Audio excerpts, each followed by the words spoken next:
listener production. Hi, Natarsha Belling with you and welcome to the afternoon edition of The Briefing. Coming up in our deep dive, US President Donald Trump has declared the war in Gaza is over, with stage one of his 20-point peace plan coming into effect.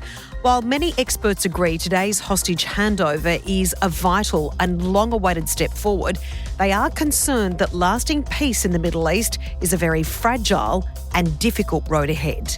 But first, let's check the afternoon headlines this Monday, the 13th of October. Federal Treasurer Jim Chalmers has backed down on major changes to superannuation tax.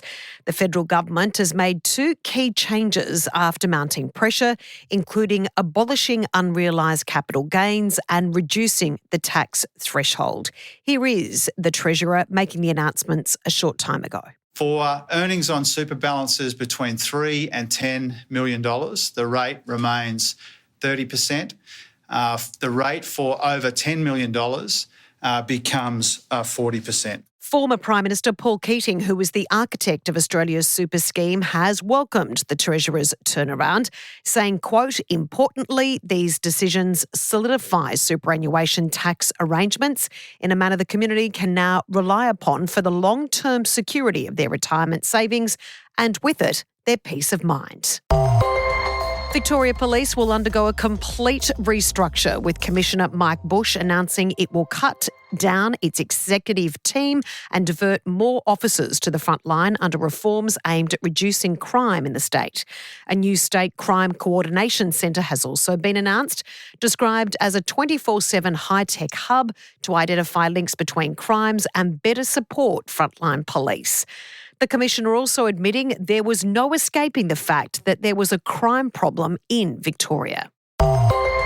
Meantime, a father of four has chased down two teenagers in his underwear down a street in Hawthorn in Melbourne after they allegedly broke into his home. Grant Brown woke to find the offenders in his home and gave chase. He apprehended one 15-year-old before putting him in a headlock, CCTV catching it all on camera. Here is Grant speaking on Channel 7. One of them was trying to jump over a neighbour's fence and went down a laneway and he was in a dead end, and I pulled him back when he was halfway up the fence. Grant then made the teenager call police himself before authorities arrived and arrested him. A 14-year-old was also arrested soon afterwards. Now it's time to get into our deep dive on the latest with the ceasefire in Gaza and the hostage handover. The release of Palestinian and Israeli hostages is imminent, with the US President Donald Trump set to arrive in Israel at any moment. On board Air Force One, the president boldly declared the war in Gaza is over. The war is over.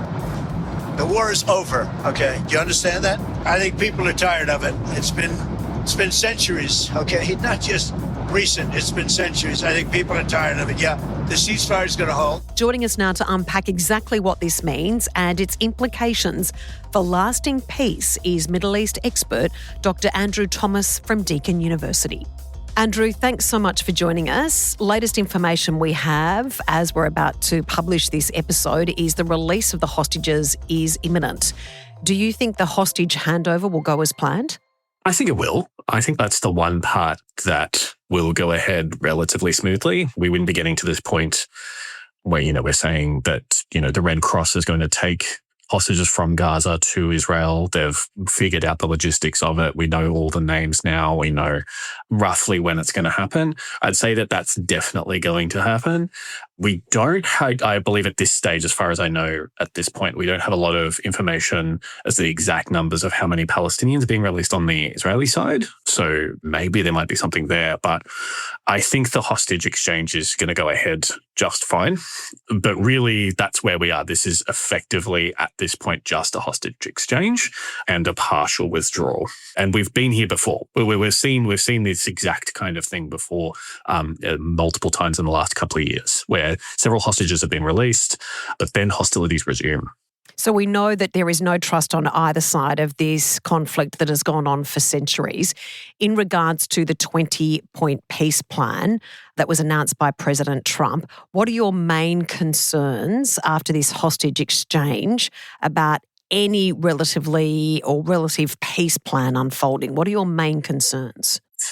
Well, I guess it really depends on how we're framing peace here. If we're framing peace in terms of just the immediate conflict in Gaza, that's difficult enough. But obviously, the conflict in Gaza is connected to the much broader, as you mentioned, the much broader, much deeper Palestinian-Israeli conflict that has been happening for a very long time. And my main concerns immediately, I would say, is hostilities resuming. Now that the hostages have been released on Hamas's side, there is really nothing left for Hamas to negotiate away if hostilities do resume. So it really is an exercise in restraint from the Israeli side, not to sort of go in there and, as some sort of ministers from Netanyahu's right flank have said, go in and finish the job, go in and annex Gaza and that sort of thing. He will be getting that pressure. He's already had some ministers come out and say that they don't support the peace plan, or at least they don't support parts of it. So immediately the hostilities resuming in Gaza is my main concern. Beyond that, things like the fate of the Gaza blockade, things like the conditions that sort of pre-October 7th that were clearly unsustainable in Gaza that need to be addressed, I think, for a kind of much more sustainable peace. I don't see any kind of detail as to how that might occur. It doesn't really fill me with a lot of confidence that already we've got figures on both sides sort of the very next steps about, say, for example, Hamas's leadership of the Strip. That's already a big point of contention, whereas Hamas seems to think they'll have play some sort of role. They'll abdicate total leadership, but they seem to think that they will exist as a political organization after today. And as far as Israel's concerned, they don't believe that to be acceptable. So again, that's first cab off the rank. So the deal is very light on details, and I think that there are some significant issues there. The US president, as we know, has flown overseas for these details to be signed, as we know right now. He's been very vocal, saying the war in Gaza is over. Do you support that analysis? Because it's within his interest. He is out there saying he has brokered this peace deal. Correct. Look, Donald Trump is an interesting political figure for a number of reasons. I think that we all, for the last 10 years, I think we all know that. But in this context, it does feel like he believes that if he says it enough times, it will happen. The problem is that if you point to the last time, or the last meaningful time that there was sort of a very in-depth good faith dialogue, you have to go back to the 1990s. You have to go back to Oslo 1 and 2. You have to go to, President Clinton spending months in the Middle East, spending all of this time to foster sort of a long-lasting peace. He's trying to get, I think his strategy is he's trying to get out in front of the Israelis, which might work. His strategy is to try and get out, to say that peace is here, that, he knows that he's popular in Israel and Benjamin Netanyahu isn't as popular. So maybe he might be able to put some political pressure on him there.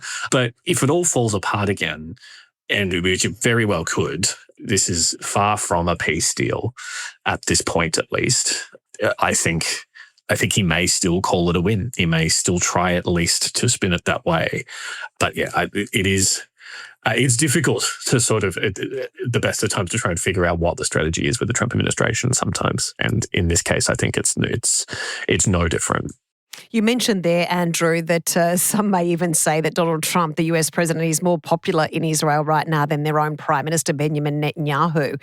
You mentioned before he is going to get extraordinary pressure from the right, that he knows that he is increasingly unpopular, not only from his own people, but right around the world.